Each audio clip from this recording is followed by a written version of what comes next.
I wanted to bring something up that I see all the time. So, warning, warning, warning.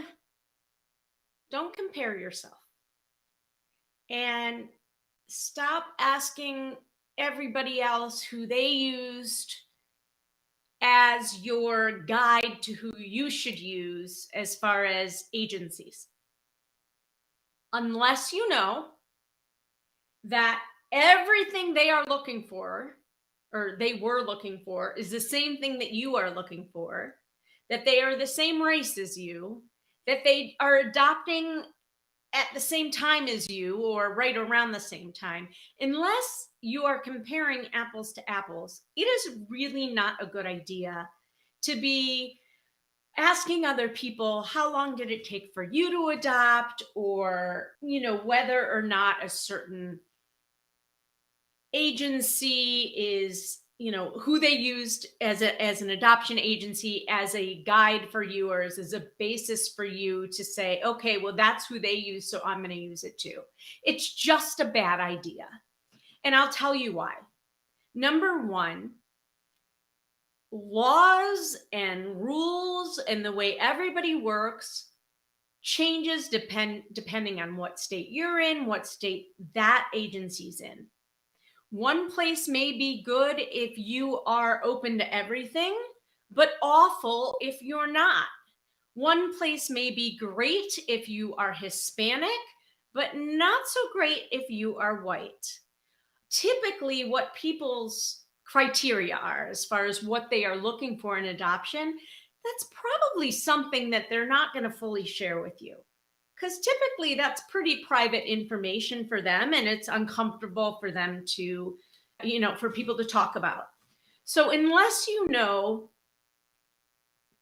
it's just not a good idea. Don't compare. Everybody's on their own journey. You don't know what somebody's been through. You don't know what their profile book looks like, if they got it done by the same person you did. There's just so many factors that it gets a little dangerous to compare and then to go by what your friends said, unless they are professionals, unless they do this all the time. So, I mean, we are constantly checking on statistics, what's happening, what staff is still there, are our clients having a good experience or not a good experience? Who is this agency better for than that agency?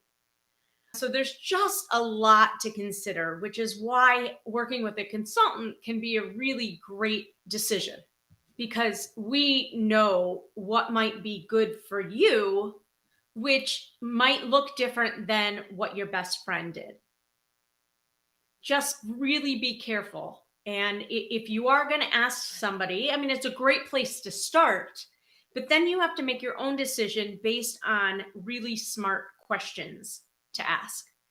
I hope that makes sense to you. And it's really all I have to say today.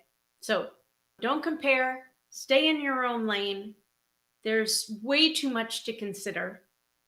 Use a consultant. We would love to work with you. Oh, another thing, I knew there was something else I wanted to mention. So today was our virtual play date. If you've been following me for a while, you've heard me mention this before, where every couple months we come and do a virtual play date with all of our families who have recently adopted, and we do it over Zoom.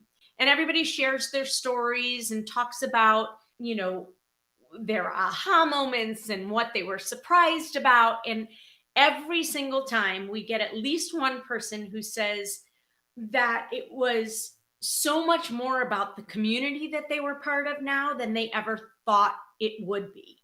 And how your friends and family, while supportive and loving, don't get it, especially as it comes to open adoption. So a couple of things that came out of it was one, community. Two, this one happened to be more husband and wife teams than we've had in a while. So the men were present and participating as well. One guy said, I think my biggest aha was just how important the profile is, and not to skimp when it comes to your profile. And then a lot of other people chimed in and said, yes, it turns out we were chosen, that the profile really did make a difference. and that the person that we used did a really great job and they knew what they were doing. And so somebody said, just talked about the importance of the profile, and we are so on top of people about the profile, and it's one of those areas within the process that gets so frustrating for people, especially when we're saying these pictures are too pixelated, we need more of just you should go take a professional shoot, which you may or may not have to do, but if you don't have enough of the right pictures, that's what we are going to suggest. And people sometimes get really frustrated, but you do not want to skimp when it comes to your profile. You really want to take to heart what the professionals are telling you and just go all out and do it. Because you, as this guy said, you don't get an opportunity in most cases to have a conversation with an expectant mom to tell her about you. This is the only thing that she will see to learn about you before she matches with you. So you want it to be the best foot forward and to really represent who you are. So that was brought up. Another thing that was brought up, which was really interesting, was somebody whose sister was adopted. But she was adopted internationally and had no connection with, it was a closed adoption, which most international are. And that was her only experience of adoption. And she had asked her sister, aren't you curious? Don't you want to meet your birth mom?